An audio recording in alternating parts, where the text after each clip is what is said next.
A quiet cul-de-sac on Long Island should have been a place of safety. Trimmed hedges, tidy lawns, and the soft shuffle of neighbors passing by. The house at the end of the lane, however, carried a darkness that would not stay confined. On a November night in 1974, a string of murders removed half a family from their seats at the dinner table. When the Lutz family moved into that house less than a year later, they inherited a house that had already been folded into the worst local imaginations. The story of what the Lutzes endured in the weeks after moving in has been retold so often that details blurred into a mixture of testimony, book sales, and cinematic spectacle. But the fragment of raw terror that runs through those recollections is strikingly human. The sense of being watched, of waking to an atmosphere of unrelenting dread, and of being denied a place of refuge. At first, the differences could be attributed to the house's age. Doors stuck when the humidity rose. Odors settled into the foundation. The family, eager for a fresh start, said it was their home and set about making it theirs. But there were signs that the house had other ideas. George Lutz began waking up at precisely the same time every night, 3:15 a.m., a time the family later insisted was not coincidental, and smelling an odor like rotten eggs or sulfur. He would feel an oppressive presence pulling at his chest that made the act of breathing feel heavy. Those moments eroded resolve. When a house begins to insist on a schedule of fear, it rearranges the family's sense of safety into an anxious clock. Children in the home reported nightmares and visions. One child said he saw an animal with glowing eyes perched on a window, watching like a sentinel. Another child's drawings, produced in the weeks following their move, showed odd, repeated images that parents found unsettling, faces and symbols that seemed beyond a child's simple imagination. It was not merely imaginations running wild. The family documented physical anomalies. Green slime appeared on bedroom walls, forming streaks as if an invisible hand had painted them there. Doors slammed without wind, beds shifted position while no one slept, and, in the most haunting of claims, a spectral face appeared in the doorway above the Lutz's heads, peering down with eyes that burned with an uncanny light. George himself became increasingly erratic. Friends and outsiders who visited the house reported seeing him sit in the living room for hours, transfixed, or shouting expletives at the air as if he and the atmosphere were in a private, furious negotiation. He sensed a force pushing him toward evil acts and later told investigators that something within the house wanted him to kill his family. The claim is terrifying because it proposes not an external assailant but an internal coercion, a house that changes the actor into an instrument of its will. That kind of invasion of agency is one of the darkest colors in the palette of fear, the idea that one might not even own one's own hands. Perhaps the most visceral moment came when George reported seeing a 7-foot-tall demonic figure on the stairs. The shape was described as floating, its eyes glowing red, its presence heavy with malice. It was less a visitor than a predator, a being that by all accounts occupied the margins between vision and hallucination and resolved itself into a certainty that could not be shrugged from the household's collective conscience. Whether the vision was a shared psychosis, an artifact of sleep deprivation, or something older and immeasurable, the families who fled the home did not stop at rationalizing it away. 28 days after moving in, the Lutzes packed what they could and left, never to return. The public appetite for an explanation, or at least a story, turned the house into a media phenomenon. Books and movies turned the Lutz's testimony into narrative currency. Some journalists and investigators suggested the tale was fabricated for profit. Others argued that parts had been embellished. It is true that the story exploded into a market for horror. It is also true that the family's experience, however interpreted, left them in urgent flight from a house they had chosen to call home. The name of that flight, a family escaping an invisible siege, has its own force. When people tell the Amityville story late at night, they often pause on trivial domestic details. The timing on the clocks, the smell in the hallway, the way the children's drawings clustered around the same dark themes. Those small things, ordinary in other contexts, are what turn the tale into a slow burn. The horror is it showered in thunderbolts, but applied in the slow corrugating of a family's sense of normality until the ordinary becomes unbearable. In that erosion lies the deepest bite of dread, something that promises to remain even when you run far enough to stop hearing its name.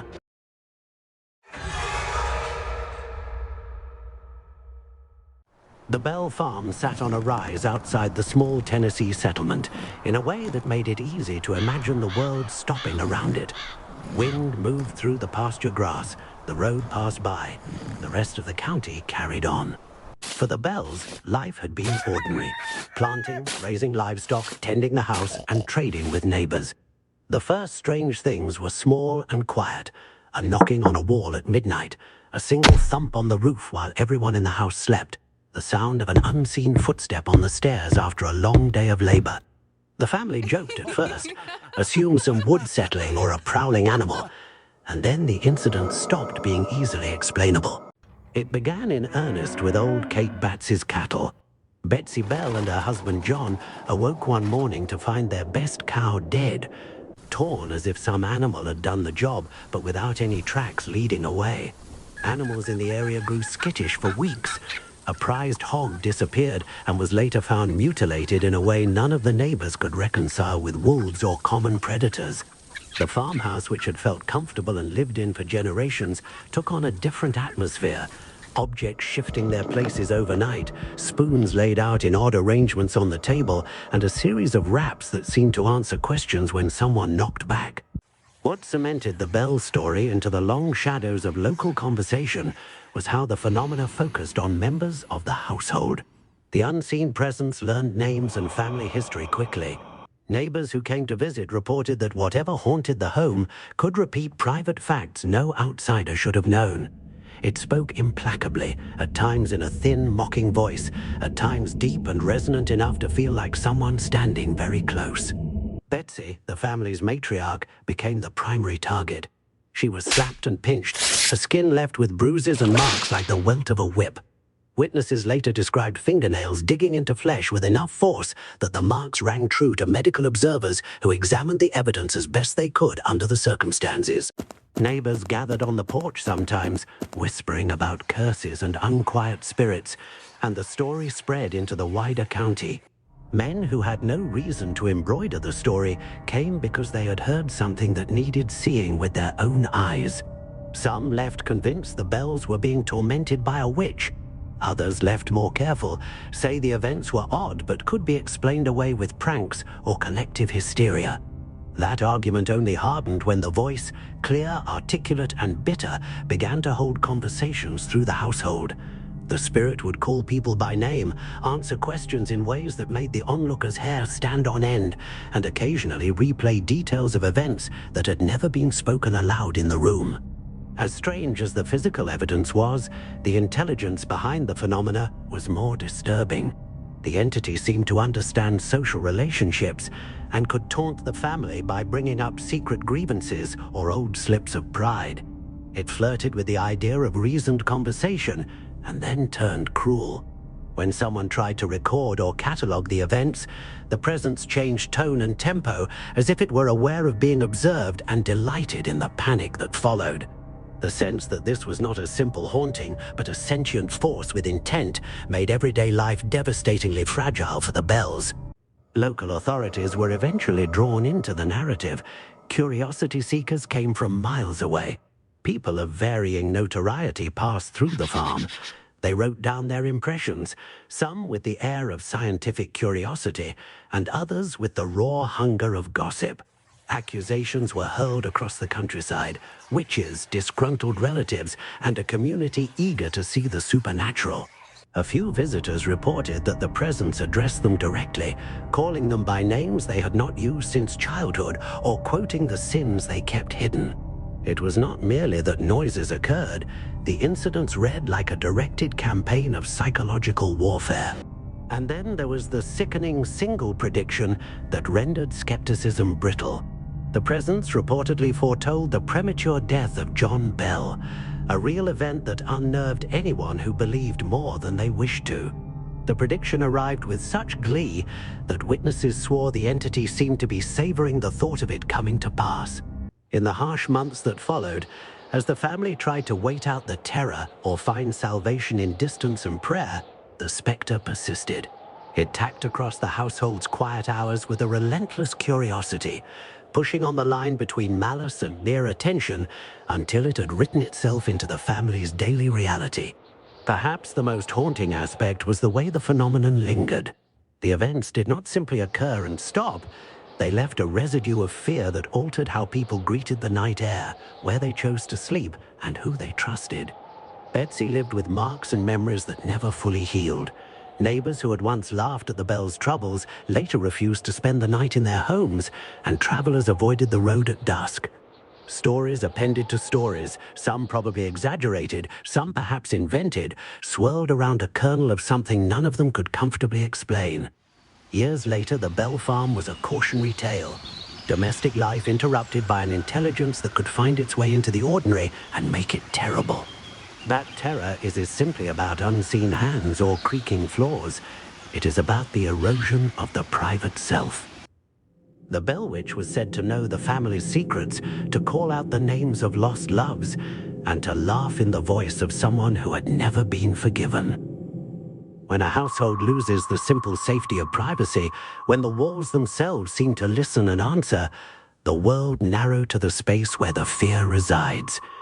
That small domestic radius is where the Bell's horror unfolded, and it is why the story has endured a slow, intimate campaign of torment in a place meant to shelter trust and rest.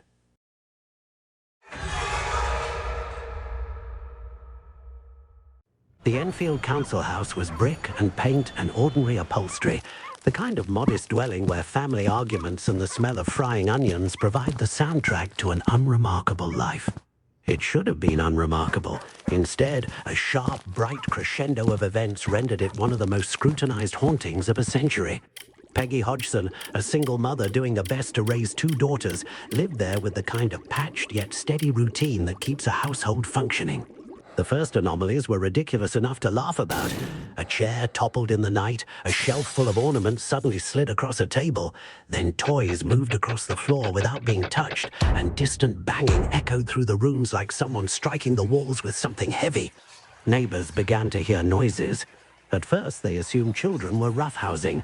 Then they realized the sounds often occurred when the girls were alone, or when adults watched with their hands folded on their laps. Photographs taken in the house captured images that left even skeptical viewers unsettled. Chairs that appeared to have shifted between shots, scraps of paper tossed into mid-air, and, in several frames, small household items skewed in impossible orientations. A recurring and chilling detail in many accounts was a voice, male, older, and layered on top of the younger daughter's speech, speaking back in a tone that no one believed could be produced by a child without outside help. What made Enfield different from stories that end with raised eyebrows at a trickster's maximal act was the sheer number of witnesses and the persistence of the events under partial control. Detectives and journalists attended. Investigators from formal societies spent nights in the house with tape recorders and notebooks. Witnesses claimed to have observed the phenomena in real time. Furniture jumping without contact, scuffing noises climbing walls, a bed that rolled toward a wall on its own, and an indistinct human-like shape that seemed to move in the periphery of vision. Skeptics later said some of the events were deliberate fabrications by an attention-starved adolescent, but those skeptics could not account for the times the disturbances occurred when the child was restrained, or the moments when visiting strangers were addressed directly by the voice. The house's unsettling consensus came partly from the contradictions in eyewitness testimony. Some visitors reported moments of near-playful curiosity from the presence, as if it were experimenting with the adults who had come to watch. In other moments, the manifestation turned vicious. Slaps grew harder, knocks grew louder, and the voice, when it appeared, shifted from mockery to threats. One investigator later recalled the atmosphere morphing in a way that made everyone in the room physically recoil, as if the temperature dropped and the walls leaned in. That physical reaction caught people off guard. An otherwise rational group became aware that something in the house had its own way of claiming a room. Complicating the scrutiny was the family itself. Under the pressure of nights that refused to be ordinary again, the members of the household displayed different reactions. Peggy reported exhaustion and fear nearly every morning. The older daughter alternated between defiance and terror. The younger child, who appeared to be the focal point for much of the activity, sometimes offered eerie statements beyond her years, and at other times broke into tears when the house erupted into noise.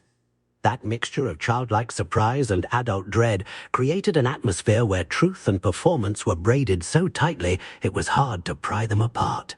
The case's notoriety upped the stakes.